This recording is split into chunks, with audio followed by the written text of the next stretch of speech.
Well, we can go ahead and get started. I'm so excited to introduce Isabelle Stein. Originally from France, Isabelle moved to Ontario, Canada in 2019.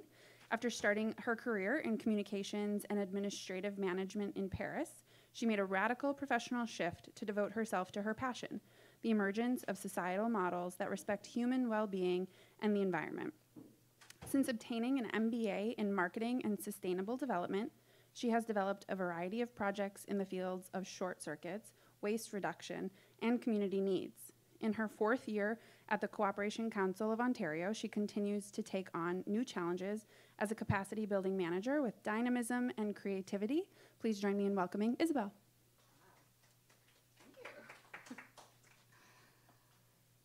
Alors, on va passer au français. Je ne savais pas qu'on allait me présenter, ça fait une chose de moins à faire. Parfait. Alors, j'ai un petit enjeu technique, je vais essayer de me débrouiller avec 2 ordinateurs. Alors, je suis ravie d'être ici aujourd'hui pour parler de l'importance de la mesure d'impact dans l'intégration du développement durable dans les coopératives. Nous sommes à un moment où le monde fait face à d'immenses défis et la mesure d'impact est une des solutions dont les coopératives disposent pour répondre à ces défis. Ah oui, non, c'est... Oh là là. Excusez-moi, parce que je dois faire un truc avec les 2 mains. Pour ceux qui ne connaissent pas le Conseil de la coopération de l'Ontario, je ne vais pas me présenter, ce que c'est déjà fait. Hop. Nous sommes une entreprise sociale à but non lucratif qui a été fondée en 1964. Nous avons 6 bureaux à travers la province et nous travaillons à assurer la promotion, le développement et l'innovation des coopératives et des entreprises sociales à travers la province en leur fournissant des services conseils personnalisés. Alors nous faisons cela à travers le pôle Impact et avec 3 équipes, une équipe durabilité, stratégie et compétences.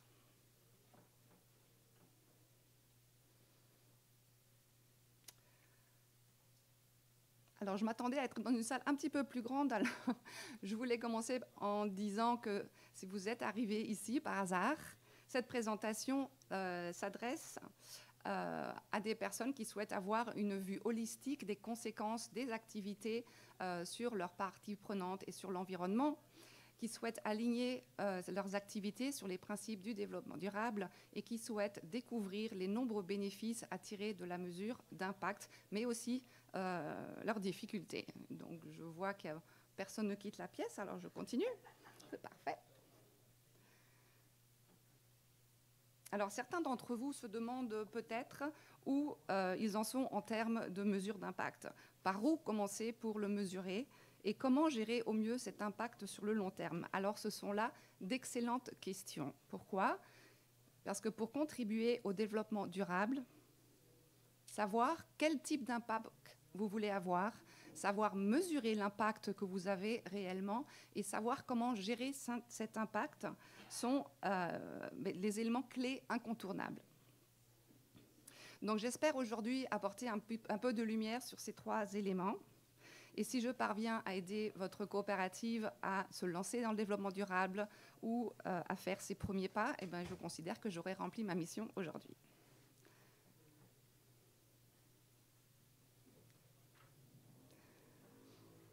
Je propose de commencer un peu avec une mise en contexte qui nous fait remonter à 2015 lors de l'adoption de l'accord de Paris et de l'agenda 2030.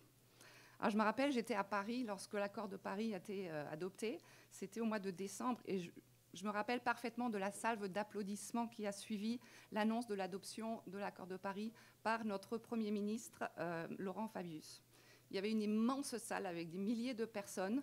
Les représentants de 193 pays ont applaudi vraiment très longtemps et on voyait sur les visages à la fois de l'inquiétude, du soulagement, du bonheur, en tout cas pour tout le monde de l'émotion, et c'est une émotion que je partageais largement. Cet accord sur les changements climatiques est historique.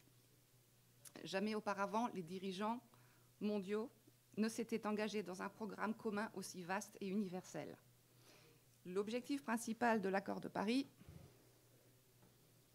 est de maintenir l'augmentation de la température moyenne mondiale dans une fourchette comprise entre 1,5 et 2 degrés Celsius par rapport au niveau pré-industriel. Cette même année, en 2015, un autre événement touchant le monde entier a eu lieu. C'était l'adoption par les Nations Unies du programme de développement durable à l'horizon 2030, l'agenda 2030. Donc ce programme a aussi un caractère universel et il concerne l'ensemble des pays du monde, quel que soit leur niveau de développement. Il est assorti de 17 objectifs thématiques, les 17 objectifs de développement durable, les ODD. Les ODD comprennent 169 cibles couvrant les 3 dimensions du développement durable que vous voyez ici, la croissance économique, l'intégration sociale et la protection de l'environnement. Alors, les 17 carrés des ODD, on les connaît assez bien. Par contre, les décennies de travail des pays et des Nations Unies qui ont abouti à ce résultat sont un peu moins connus. Donc, si vous voulez bien, on va prendre un moment pour passer à travers ce cheminement. Vous allez voir, on va faire un vrai tour du monde. 1992, on est à Rio de Janeiro pour le sommet de la Terre où l'agenda 21 a vu le jour. En 2000, on part à New York, c'est le sommet du millénaire qui débouche sur les 8 objectifs du millénaire pour le développement, les OMD. Je ne sais pas si vous vous rappelez, ça a eu un peu moins de succès que les ODD. En 2002, en Afrique du Sud, c'est le sommet mondial sur le développement durable. 10 ans plus tard, en 2012, on retourne à Rio de Janeiro pour le sommet Rio+20. Alors, je vais en sauter quelques-uns, quelques années, quelques événements pour revenir à 2015 lors de l'adoption de l'agenda 2030, sachant qu'il a été mis en application l'année suivante, en 2016. J'ai pris la peine de passer à travers ce cheminement parce que ça me semble utile de prendre la mesure quand même du travail qui a été fait pour aboutir à ce résultat. Personnellement, ça me permet de prendre conscience de l'importance, de la pertinence du travail qui a été fait. Et je me dis que les ODD, ils sont là pour durer. Donc on peut les prendre en compte sur le long terme. Donc les ODD nous invitent à relever des défis qui touchent la planète entière. Éliminer la pauvreté, améliorer la santé et l'éducation, réduire les inégalités et stimuler la croissance économique, tout en luttant contre le changement climatique et en œuvrant à la préservation de l'environnement. Le 5e défi, ici, je l'ai mis à part. Pourquoi? Parce que tous les 4 autres, on ne peut pas s'attaquer à un défi, on ne peut pas stimuler la croissance économique sans garder à l'esprit l'impact que ça peut avoir sur l'environnement. Donc, en fait, voilà, j'ai mis un petit carré dans chacun des autres défis. Chaque défi auquel on s'attaque, il faut garder à l'esprit son impact sur l'environnement. Sinon, ce n'est pas cohérent. Alors, 2016, 2030, juste au milieu, qu'est-ce qu'on a? On a 2023. Donc, on est exactement à mi-chemin du parcours de 2015 à 2030. Où est-ce que nous en sommes aujourd'hui? Je vous propose de faire un état des lieux pour voir ce qui a été accompli dans les 7 premières années et ce qu'il nous reste à accomplir dans les 7 années suivantes.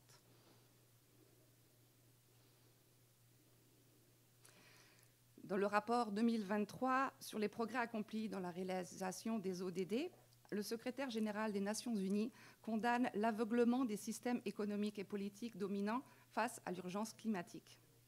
Par rapport aux objectifs de l'accord de Paris, il indique que la petite fenêtre d'opportunité pour limiter les températures mondiales à 1,5 degré se referme rapidement. Et plutôt que de diminuer, les niveaux de dioxyde de carbone continuent d'augmenter, atteignant un niveau inégalé depuis 2 millions d'années.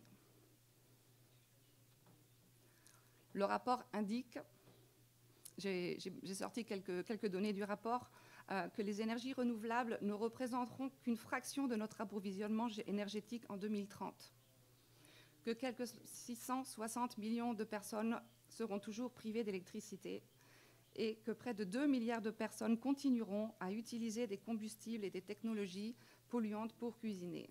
Enfin, et celui qui me touche le plus, il faudra encore 25 ans pour mettre un terme à la déforestation, donc jusqu'à encore au moins 2057, on va continuer à détruire les forêts d'Amazonie, etc.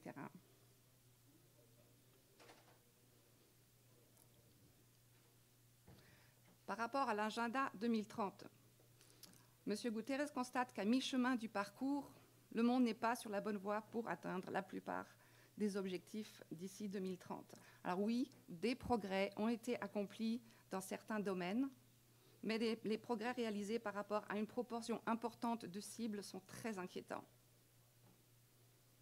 Une évaluation préliminaire sur 140 cibles sur les 169 indique qu'environ 12% seulement des cibles sont sur la bonne voie, que près de la moitié sont modérément ou gravement en retard et qu'environ 30% n'ont pas évolué ou même ont régressé depuis 2015. Alors l'agenda 2030 affirmait que cette génération pourrait être la première à mettre fin à la pauvreté et aussi la dernière à avoir une chance de sauver la planète. Alors, je sais que tous les chiffres que j'ai montrés ici ne sont pas très encourageants. Néanmoins, cet objectif reste à notre portée, mais il nécessite maintenant un effort sans précédent de la part des gouvernements. Il nécessite maintenant un sens renouvelé de l'objectif commun au sein de la communauté internationale. Et il nécessite maintenant une mobilisation mondiale de la société civile, de la science, des autorités locales et des entreprises. Et parmi les entreprises, eh bien, nous avons les coopératives. Alors, regardons un petit peu le rôle des coopératives.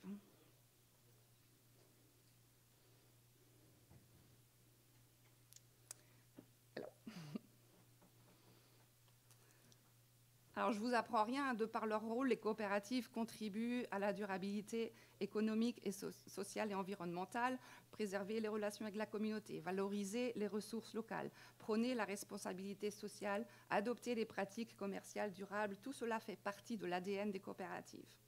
Alors, j'ai été chercher quelques chiffres sur le site de l'Alliance coopérative internationale pour bien situer les coopératives dans le monde aujourd'hui. Donc voilà, j'en ai sorti 3. Donc 3 millions de coopératives dans le monde actuellement et plus de 10% de l'humanité appartient à une coopérative. Alors sachant que nous sommes 8 milliards depuis l'année dernière, j'ai fait un petit calcul et ça donne 1 million de personnes touchées directement. Et il y a une chose importante à garder à l'esprit, c'est qu'on dit toucher directement, il y a tous les gens autour de ce million de personnes qu'il faut prendre en compte aussi et qui sont touchées indirectement. Et ça, c'est un des principes de la mesure d'impact. C'est les personnes touchées directement et les personnes touchées indirectement. Et juste une petite parenthèse, vous pensez que nous étions combien en 1975? Combien d'habitants? 8 milliards maintenant, il y a un peu moins de 50 ans. 5 milliards? Ok, on était 4 milliards, c'est pas loin Pascal. 4 milliards d'habitants en 1975, c'est-à-dire qu'en l'espace de moins de 50 ans, on a doublé la population de la planète. Donc si vous voyez l'histoire de l'humanité, et en l'espace de 50 ans, une goutte d'eau dans l'océan, on a doublé, c'est énorme. Alors j'ai un dernier chiffre pour vous, les coopératives fournissent des emplois à 10% de la population active mondiale. Bon, j'allais vous laisser faire le calcul, mais je l'ai fait pour vous finalement. Ça fait 280 millions de personnes. Alors que démontrent ces chiffres? Eh bien que leur impact fait des coopératives des acteurs incontournables dans l'atteinte des objectifs du développement durable. Et pourtant, un très faible pourcentage des coopératives dans le monde a fixé des objectifs clairs en matière de durabilité, tout comme un très faible pourcentage d'entre elles sont conscientes de toute l'étendue de leur impact. Alors là, on a un double problème parce que pour fixer des objectifs éclairés en matière de durabilité, et j'insiste sur le mot éclairé, eh bien une coopérative se doit de connaître ses impacts sur le bout des doigts. Donc si je résume ce qui a été dit jusqu'à maintenant, on a fait un constat au niveau mondial. Des mesures audacieuses et transformatrices s'imposent d'urgence pour mettre le monde sur la voie de la durabilité et de la résilience.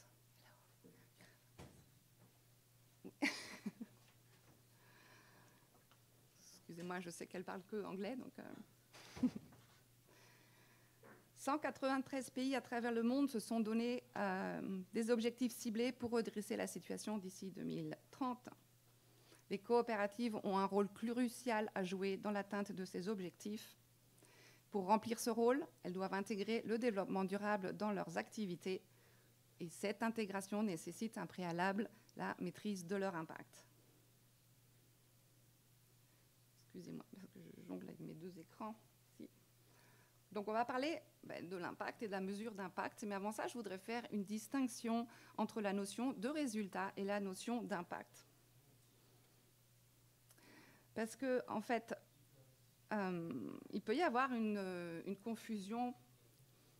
Excusez-moi. Parce que tous les deux résultent de l'activité de l'entreprise. Tous les deux sont évalués à partir de données et tous les deux touchent les parties prenantes de l'entreprise. Et pourtant, ce sont deux notions bien différentes. Quand on parle des résultats d'une entreprise, on parle de ses performances financières et opérationnelles.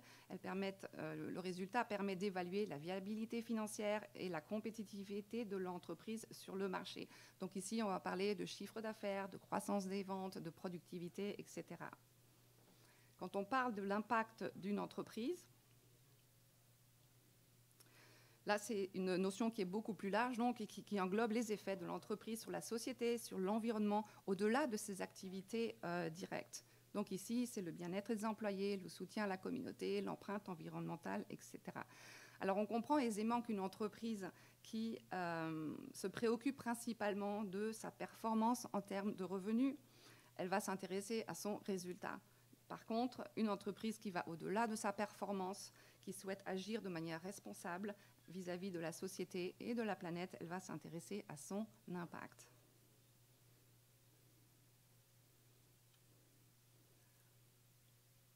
L'impact d'une organisation ou d'une coopérative se situe à différents niveaux.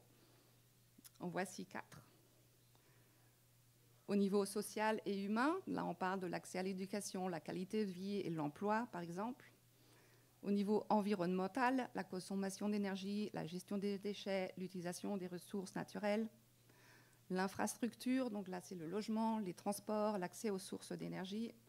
Et au niveau de l'économie locale, régionale, nationale, le pouvoir d'achat, etc. Alors chacun de ces impacts, il faut savoir, ils peuvent être positifs ou négatifs, voire neutres. Ils peuvent être directs ou indirects et ils peuvent être voulus ou involontaires. Donc je sais que ça fait beaucoup d'adjectifs pour un seul mot, mais c'est bien comme ça que ça se passe. Et je vais vous donner un exemple d'une coopérative de l'industrie de la mode. Attendez, on va laisser rentrer. Je vois plein de gens derrière. Ouais. Donc, un exemple d'une industrie de la mode qui décide de prendre de nouvelles mesures qui respectent 2 ODD. L'objectif 6, l'eau propre et assainissement. Et pour ça, ils vont réduire l'utilisation de l'eau dans le processus de fabrication. Et l'objectif 12, la consommation, la production responsable en utilisant des matériaux recyclés dans leurs vêtements. Alors pour l'objectif 6, il n'y a pas trop d'inquiétude par rapport à leur impact environnemental ou sur leurs parties prenantes, à part que la compagnie qui fournit l'eau va peut-être gagner moins d'argent. Par contre, pour l'objectif 12, l'entreprise ne peut pas s'arrêter là parce que tout en voulant bien faire, c'est-à-dire en utilisant des matériaux recyclés, elle peut très bien avoir des conséquences négatives vis-à-vis d'un autre objectif, l'ODD 8, qui est le travail décent. Et donc, si elle ne s'assure pas d'exclure de sa chaîne d'approvisionnement des fabricants de tissus qui ne respectent pas les droits du travail, le bien qu'elle va faire d'un côté, ça va faire du mal de l'autre. Donc ça, on a un exemple d'impact indirect involontaire. Et donc c'est grâce à une vision à 360 degrés qu'on peut éviter ce genre de conséquences.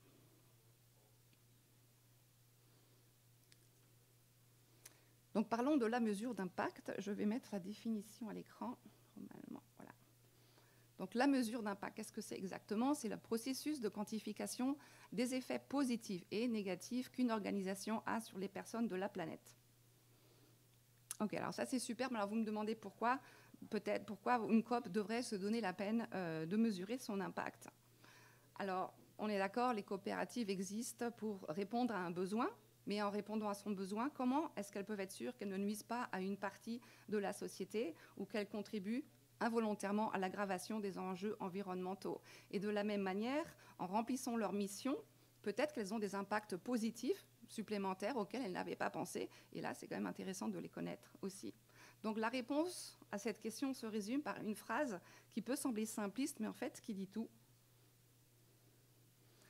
C'est qu'une coopérative doit mesurer son impact positif, tout d'abord pour le connaître, afin ensuite de l'améliorer. Et l'autre côté de la pièce, pour l'impact négatif, une coopérative doit mesurer son impact négatif aussi pour le connaître, et là pour le réduire.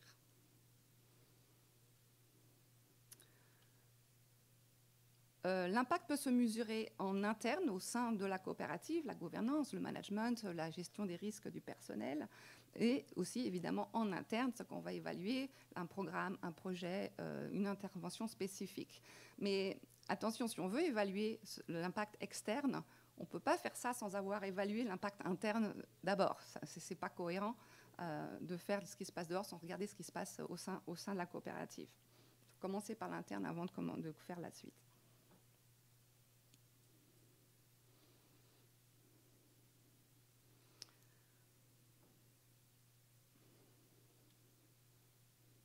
Alors, une fois ces impacts identifiés, une coopérative dispose d'une base de réflexion solide sur laquelle elle va s'appuyer pour guider sa stratégie à court, à moyen et à long terme. Donc ça, c'est le principal bénéfice. Mais il y en a d'autres que je vais lister, enfin en tout cas quelques-uns ici.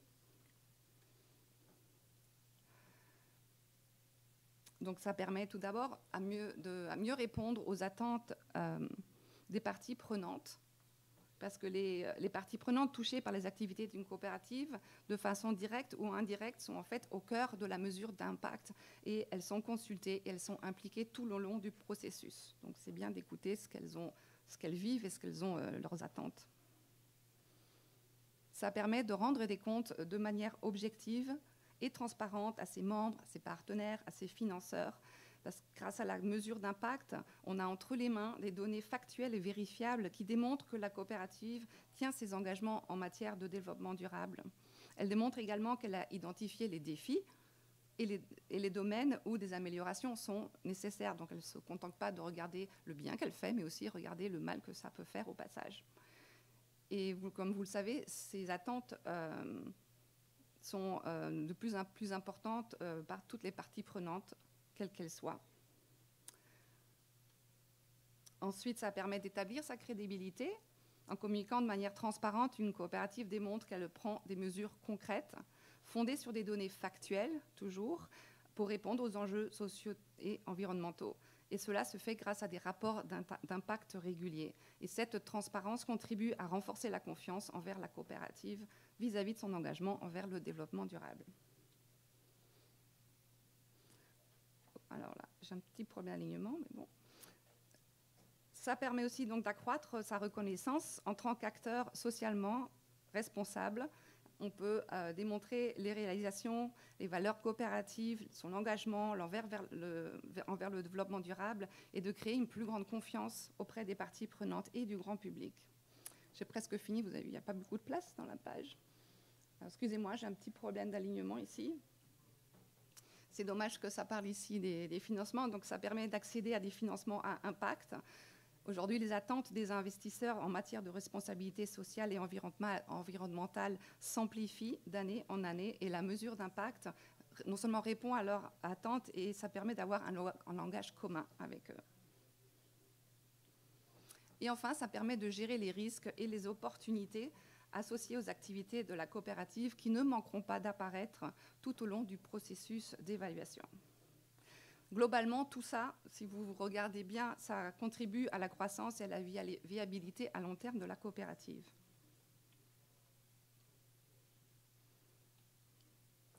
Alors, ce ne serait pas très honnête de ma part si je vous parlais que des bénéfices de la mesure d'impact. Donc forcément, il y a aussi des difficultés et des défis. Parmi eux, la multiplicité des dimensions d'impact, parce qu'il y a, comme vous avez vu tout à l'heure, il y a beaucoup de dimensions d'impact, le nombre d'acteurs et de parties prenantes qui sont touchées, qui sont impliquées, les difficultés de mesurer l'intangible, là je parle de la confiance des clients, l'engagement communautaire, la réputation de l'entreprise, c'est des choses pas faciles à mesurer. La limitation de données, il y a des données qui sont difficiles à trouver ou difficiles à accéder, et les ressources disponibles de la coopérative pour faire ce travail. Alors j'ai commencé ce tour d'horizon avec une définition, et je voudrais le finir aussi avec une définition, cette fois-ci celle de la gestion d'impact.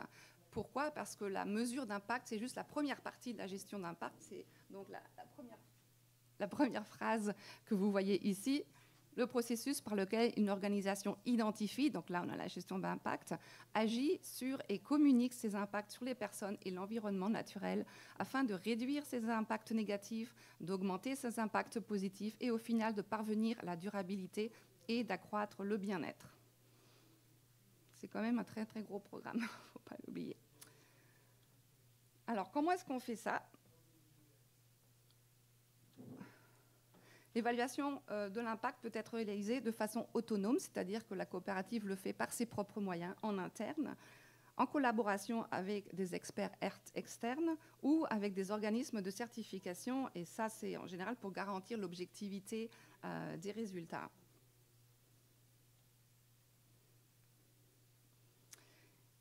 Ensuite, peut-être celles et ceux d'entre vous qui ont débuté cette démarche se sont peut-être sentis un peu perdus face au nombre de normes de mesure, de cadres de reporting, de plateformes qui proposent de vous accompagner dans votre parcours. Je sais parce que je suis passée par là il y a quelques temps et j'ai passé non pas des heures mais des jours entiers à essayer d'identifier tout ce qui existait. Il y a un moment donné, j'ai dit bon, c'est bon, là j'ai vraiment fait le tour de la question. Aujourd'hui encore, je continue à trouver d'autres outils, d'autres normes qui permettent de mesurer l'impact. Il y en a dans toutes les langues, dans tous les pays. Donc peut-être que faire le tri parmi toutes ces possibilités, c'est déjà le premier défi à affronter dans la mesure d'impact. En tout cas, une chose que j'ai pu constater, c'est que toutes ces méthodologies, elles ont des étapes en commun. Donc on va passer à travers les 5 étapes qu'elles ont toutes en commun, sachant qu'évidemment, il y a des variables en fonction des objectifs d'évaluation, de l'approche, de la méthode qui ont été choisies, des ressources dont dispose la coopérative et des finances disponibles également.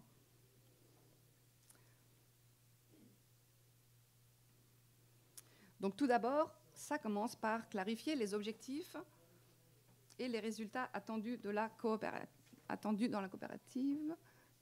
Hello. Donc une coopérative doit savoir clairement ce qu'elle veut accomplir, pourquoi et pour qui, et aussi comment. Donc elle va devoir exposer le problème qu'elle cherche à résoudre, la solution qu'elle propose, les hypothèses nécessaires pour que le plan proposé fonctionne. Cette étape est vraiment importante parce que c'est tout ce qu'on va, les questions, comment on va répondre aux questions ici qui vont définir tout le reste des étapes. Ensuite, on va concevoir un plan d'évaluation. Ici, il y a 3 étapes. Tout d'abord, sélectionner les méthodes de collecte de données. On peut collecter des données qualitatives ou quantitatives. Voilà. Donc, vous avez ici quelques exemples. Les qualitatives, la meilleure accessibilité à l'eau, à des logements sûrs, et les données quantitatives, taux de réduction des émissions de gaz à effet de serre, etc. C'était pour donner un petit exemple. Donc, si on cherche des données qualitatives, on va utiliser des méthodes particulières. Ça va être des interviews, des témoignages, des échanges. Et si on cherche des données quantitatives, ici, on aura plutôt cherché des statistiques et des données chiffrées. La deuxième partie de cette étape, c'est d'identifier les indicateurs de réussite, des pertinents et basés sur les effets recherchés. Et ça, en fonction de ce qu'on va mesurer, ils vont être différents. Et ensuite, évidemment, des critères d'évaluation. Donc, tout ça, c'est encore la préparation. Ensuite, identifier les parties prenantes. Ça, c'est aussi un gros travail. On va cartographier les groupes susceptibles d'être concernés par l'activité évaluée. Les membres, les clients, les bailleurs de fonds, les partenaires, le grand public. Donc ça, c'est tous les parties prenantes directes. Et ensuite, les parties prenantes indirectes. Alors, on commence à passer à l'action. On va recueillir et analyser les données.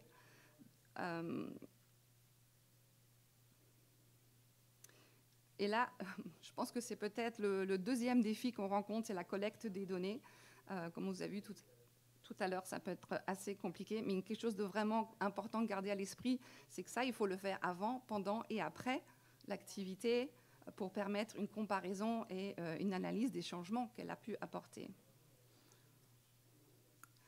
Et analyser les données, donc la deuxième partie de cette étape, c'est le début de la récompense. Ici, on commence à rentrer dans la gestion d'impact puisqu'on va pouvoir tirer des conclusions, tirer des leçons pour commencer à préparer les futures initiatives. Et enfin, en 5e, on va utiliser l'information et là, on va réévaluer les besoins. Donc ça y est, là, c'est tout le fruit du travail qui a été fait jusqu'à maintenant, on va pouvoir servir de nombreuses finalités. Alors, qu'est-ce qu'on fait une fois que ce circuit est fermé, fini? En fait, on recommence, parce que ça, c'est un circuit qu'on recommence encore, et à chaque nouveau passage, on améliore ce qu'on avait fait la fois précédente. On se donne de meilleurs objectifs, on prend les mêmes et on les améliore. Donc ça, là, j'ai fini tout ce qui concerne la mesure d'impact, et on va prendre un petit moment pour parler de la plateforme ontariodurable.ca.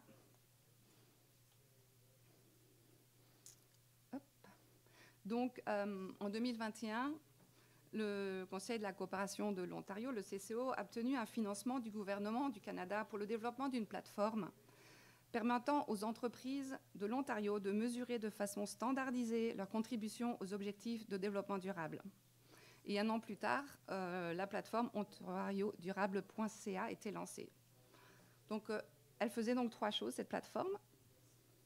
Elle fournissait des informations sur les objectifs de développement durable. Elle permettait aux entreprises de connaître les ODD touchés par leur activité. Et elle leur permettait de faire une analyse d'impact dans le cadre de certaines ODD spécifiques.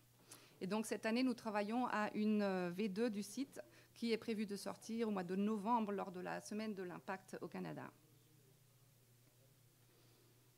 Donc la partie informative, aujourd'hui, elle est sous forme de FAQ, et elle sera complétée avec des informations et des données mises à jour en temps réel, comme un compteur de CO2, des faits et des chiffres sur les ODD, en tout cas des informations tout à fait actuelles. La partie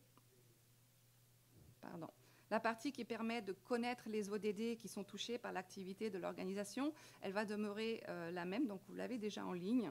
Et voici comment ça fonctionne. Donc, l'utilisateur doit évaluer les domaines des systèmes de production dans lesquels l'activité de l'organisme s'inscrit. Par exemple, le domaine environnemental, technologique, social, la production alimentaire. Donc, il y a toute une série de questions et on évalue, vous voyez peut-être ici,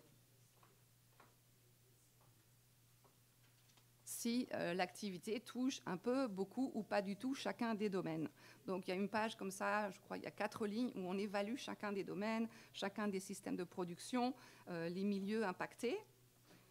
Et une fois que tout ça a été répondu, ça donne une page comme celle-ci dans laquelle les ODD qui sont touchés par les activités sont en surbrillance. Donc ici, j'ai fait l'exercice pour le CCO. Donc dans notre travail, on touche 14 ODD sur les 17, donc on fait beaucoup de travail. Et voilà pour cette partie-là. Et ensuite, on va parler de la partie quand même la plus importante et celle qui va changer le plus. C'est l'outil d'évaluation d'impact. Donc celui-ci a été complètement revu. Celui qui existe aujourd'hui se base sur les 17 ODD. Le problème, bien que ce soit quelque chose de familier, les ODD pour tout le monde, le problème c'est qu'il y a 169 cibles. Donc ça faisait quelque chose de trop long et de trop laborieux pour faire l'évaluation. Donc on a complètement revu ça. Et pour cela, on a étudié toutes les normes pertinentes. On a testé de nombreuses plateformes, on a des outils, et on a pris en note de leurs points forts et leurs faiblesses. Et donc, les normes qui nous ont impressionnés le plus sont celles de SDG Impact, qui est une initiative phare du programme des Nations Unies pour le développement. Et cette initiative fournit un cadre de gestion universel qui permet de contribuer positivement aux ODD de manière holistique et systématique, et ce, en utilisant un langage commun et une approche partagée. Et c'est ça qui nous a plu, c'est que on les retrouve un peu partout. En fait, beaucoup des plateformes, des outils qu'on a vus utilisent cette référence. Donc, SDG Impact a développé une famille de normes à partir de décennies de réflexion et de recherche sur le sujet, un peu comme l'agenda 2030. Et ces normes s'appellent les SDG Impact Standards. Elles sont au nombre de 4 que vous voyez ici. Elles couvrent l'ensemble de l'écosystème économique. Les entreprises, les capitaux privés gestionnaires de fonds, les émetteurs d'obligations et le financement du développement durable. Donc chacun de ces standards en fait fonctionne un peu sur le même modèle, mais s'adresse à des écosystèmes différents. Donc pour Ontario Durable.ca, on s'est évidemment basé sur celui des entreprises. Alors, comment ça marche cette évaluation? Donc à partir du standard sur les entreprises, voilà, vous avez ici son fonctionnement. Donc, ce standard sur les entreprises a quatre thèmes. La stratégie, l'approche managériale, la transparence et la gouvernance. Et au lieu de 169 cibles des ODD, on a ici plus que 12 actions et 33 indicateurs. Donc, vous voyez que ça réduit largement quand même la difficulté. Donc, voilà un exemple de comment ça fonctionne. Donc, l'utilisateur va évaluer pour chacun des 4 thèmes à quel point sa coopérative intègre la série d'indicateurs associés à chaque thème. Donc, ici, on a le thème de la stratégie. En fond, vous voyez les indicateurs et en zoom, ici, on a un des indicateurs. Donc, on a pris comme exemple spécifier les objectifs en fonction des ODD. Et vous voyez en dessous qu'il y a un petit curseur. Donc, en fonction, si vous avez une coopérative qui ne prend pas du tout en compte les ODD, ils vont mettre 0%. Et s'ils commencent à se poser la question, ils peuvent mettre 25% et ainsi de suite. Si c'est quelque chose qui est totalement intégré dans le fonctionnement de la coopérative, ils mettent 100%. Donc voilà, chaque indicateur des 4 thèmes est évalué comme ça. Donc c'est quand même un peu plus fun avec le curseur. On a trouvé ça sympa. Et une fois que ça c'est fait, je vous montre ça dans une seconde. Je voudrais vous montrer quand même avant le lien qu'il y a entre ces standards et les ODD, parce que c'est peut-être une question que vous posez. Qu'est-ce que deviennent les ODD? En fait, quand on reprend cet indicateur, spécifier les objectifs en fonction des ODD, eh bien, on répond automatiquement aux ODD 4, 8 et 9. Quand je dis ça, ça ne veut pas dire qu'on répond à la totalité des ODD, mais au moins à une des cibles de chacun de ces ODD. Et donc, en répondant à cette évaluation, on sait quels sont les ODD qui sont touchés. Et voici donc au final le tableau de bord qui apparaît une fois qu'on a fait tout ce travail.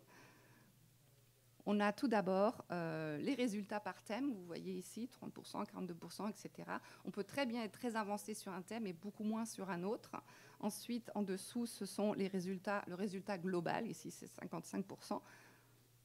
En bas, on indique quels sont les indicateurs qui sont les plus faibles, c'est-à-dire ça commence à donner une direction à la coopérative pour savoir quels sont les points faibles sur lesquels elle peut commencer à travailler en priorité.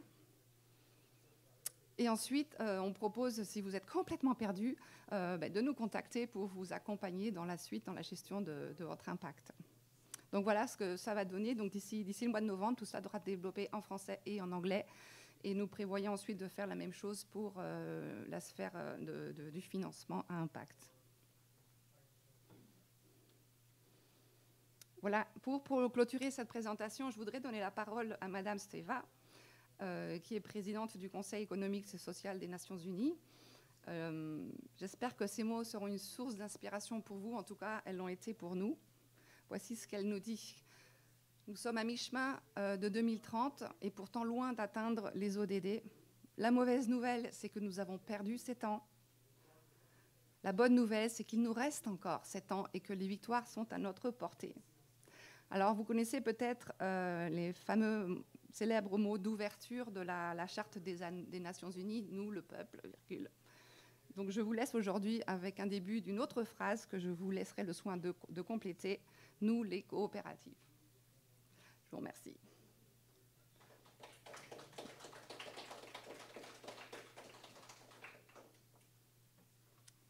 Okay. Il faut les micros.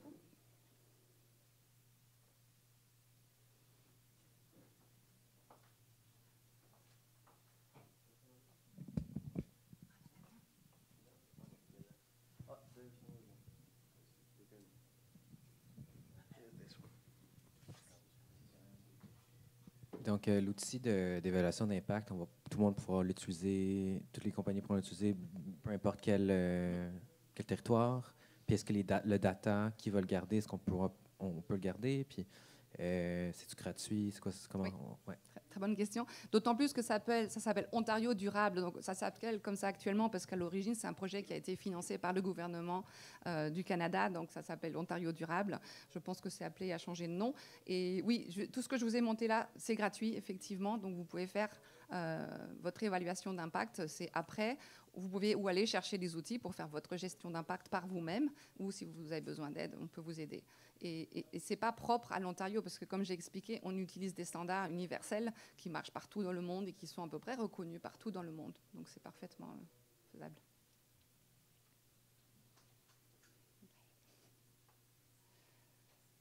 Oui. Can you explain the advantage of your platform? Oui. Can you explain the advantage of your platform over the others?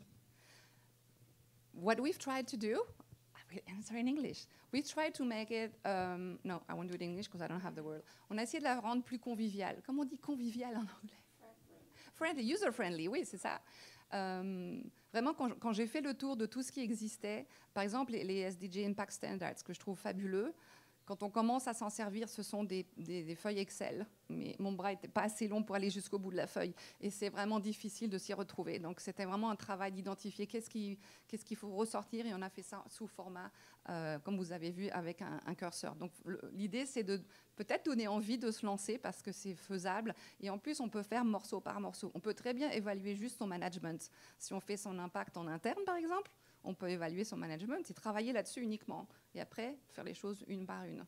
Donc vraiment, l'idée, c'est de mettre le pied à l'étrier aux gens de façon conviviale et tout en prenant en compte, en se servant de normes qui sont faciles à retrouver après et adaptées pour autre chose. Voilà.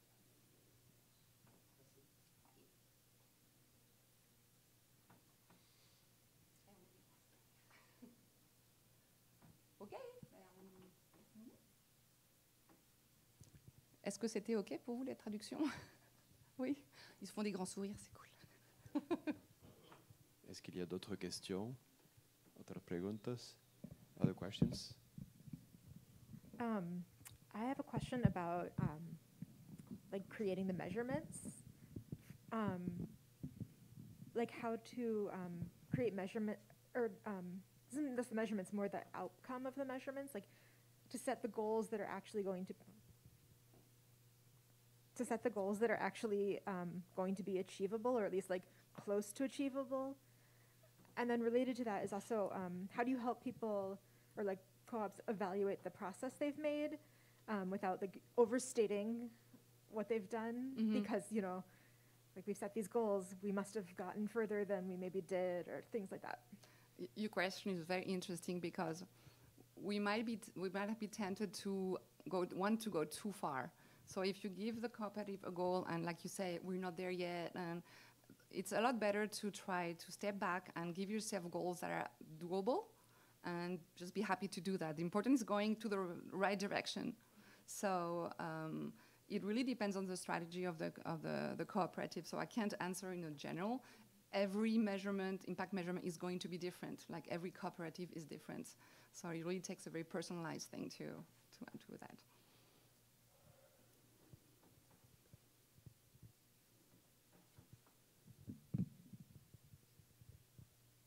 Merci Isabelle pour la présentation.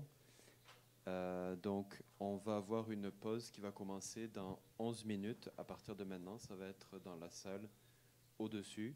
Donc, vous avez le temps pour vous étirer, pour aller à la salle de bain ou aller à l'extérieur, si vous voulez aussi vous rappeler qu'il fait jour actuellement.